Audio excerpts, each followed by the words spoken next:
महाभारत में दुर्योधन जब कहता है कि मुझे मालूम है कि सत्य क्या है और धर्म क्या है, लेकिन फिर भी मैं उसमें चलने में असमर्थ हूँ, उस धर्म पर चलने में असमर्थ हूँ, सत्य पर चलने में असमर्थ हूँ। मुझे कोई शक्ति बलात् गलत कर्म की ओर ले जा रही है। अर्थात उसका मन पे नियंत्रण नहीं था, उसकी आत्मा पे स्वयं का नियंत्रण नहीं था। भगवान कृष्ण ने अर्जुन को गीता का संदेश सुनाकर उसे सत्य मार्ग पर, धर्म पर चलने के लिए प्रेरित किया। तो इसका तात्पर्य यही है कि हमें सही काम करने के लिए स्वयं को एक छलांग के रूप में, एक शक्ति के रूप में आगे बढ़ाना होगा। गीता के 18 ही अध्याय अर्जुन को प्रेरित करते हैं कि वह सत्य मार्ग पर चले।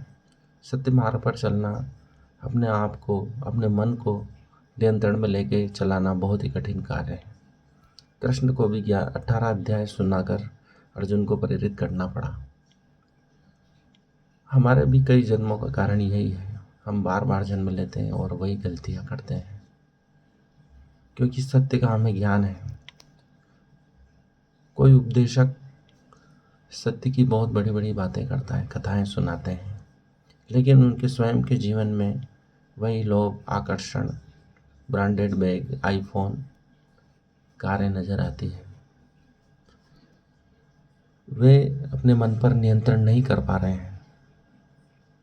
उन्हें वह सभी लग्जरी लाइफ चाहिए जो एक सामान्य आदमी कामना करता है, परंतु उनको देखते ही लगता है कि वह मोह माया में फंसे हुए हैं और वे ये सब पाने के लिए ही हमें मोह माया से मुक्त होने के लिए कह रहे हैं, ताकि वे स्वयं मोह माया से युक्त हो सके। उन्हें हमारी चिंता है कि हम मुक्त हो जाएं मोह माया से, परंतु उन्हें स्वयं की कोई चिंता नहीं है कि वो मोह माया में फंसे हुए हैं। वे अगर ओशो का उदाहरण सुनकर ये कर रहे हैं तो वह बहुत गलत है, क्योंकि ओशो स्पष्ट कहते हैं कि मैं रईसों का गुरु हूँ और जितनी रईसी दिखा सकता हूँ दिखाऊंगा। उनका स्पष्ट वाक्य, पर उनको देखने से ही लगता है वो सब चीज़ों से मुक्त हैं। वह भारत में आई गरीबी को दूर करने के लिए प्रेरित कर रहे हैं कि हम समृद्धि को प्राप्त करें, धन दौलत सुख समृद्धि का त्याग न करें, क्योंकि भगवान विष्णु स्वयं समृद्धिवान है। पूरे विश्व की लक्ष्मी उनके पास बैठी है, ब्रह्मांड की समस्त दौलत उनके पास है, फिर भी वे मुक्त है, योग निद्रा में है, किसी आकर्षण आकर्षण की तरफ देख भी नहीं रहे हैं। इसलिए लक्ष्मी उनकी सतत सेवा कर रही है। भगवान राम कृष्ण जो काली माता के सच्चे पुजारी थे, वह भी भोजन में रुचि रखते थे, लेकिन वह उससे कभी भी मुक्त हो सकते थे। वह सिर्फ पृथ्वी पर हमारे कल्याण के लिए रुके हुए थे, एक ही आकर्षण को लेकर। वह आकर्षण भी उनका बनाया हुआ था जिसे वह कभी भी त्याग सकते थे।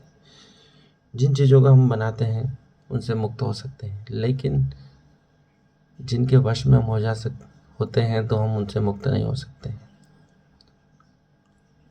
कोई आईएएस की परीक्षा पास करके लोक सेवक बन के उसको छोड़ दे नौकरी को तो बात अलग है, लेकिन वो उसको कभी प्राप्त ही नहीं कर पाए और कह दे कि मुझे इसकी कोई कामना नहीं है। जैसे लोमड़ी के अंगूर खट्टे हैं वैसी बात हो जाएगी। जैसे सर दिव्य कीर्ति सर ने लोक सेवा बनकर उस नौकरी को त्याग दिया, तो एक सच्चा त्याग है। कोई बड़ा सेठ जिन साधु बन जाता है या कोई अन्य साधु बन जाता है तो वो त्याग है, लेकिन आप मोह माया से मुक्त हो ही नहीं हो और लोगों को मोह माया से मुक्त कर रहे हो, तो ये अच्छी बात नहीं है। इसलिए सनातन धर्म में बड़े ही सूक्ष्म रूप से धर्म की व्याख्या की गई है। भीष्म पितामह शरशैया पर लेटे हैं तो पूर्व जन्म में उन्होंने जो छोटे से बचपन में किए हुए पाप, जो उन्होंने टिड्डे को भेदा था कांटों से, उसका दंड वो उठाने को भी तैयार हो गए। अम्बा के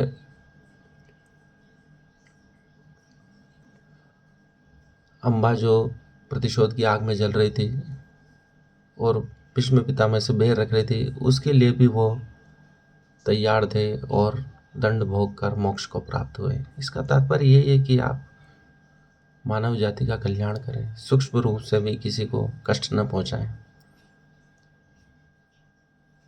नहीं तो आपकी आत्मा को कष्ट पहुंचेगा।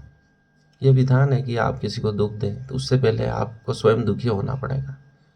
ऐसे हार्मोन रिलीज होंगे जो आपको कष्ट देंगे, क्रोध के हार्मोन, ईर्ष्या के हार्मोन आप में पहले स्वयं में रिलीज होंगे, उत्पन्न होंगे, तभी आप दूसरों को कष्ट दे पाएंगे। स्वयं का पहले नाश होगा, बाद में दूसरों का होगा। ये धर्म की सूक्ष्म व्याख्याएं हैं जो कि सनातन धर्म की बहुत बड़ी बातें हैं। यदि इनको गहराई से हम समझेंगे, सुनेंगे, तो ही हम सनातन धर्म की सच्ची बातों को समझ पाएंगे और अपना पाएंगे। धन्यवाद।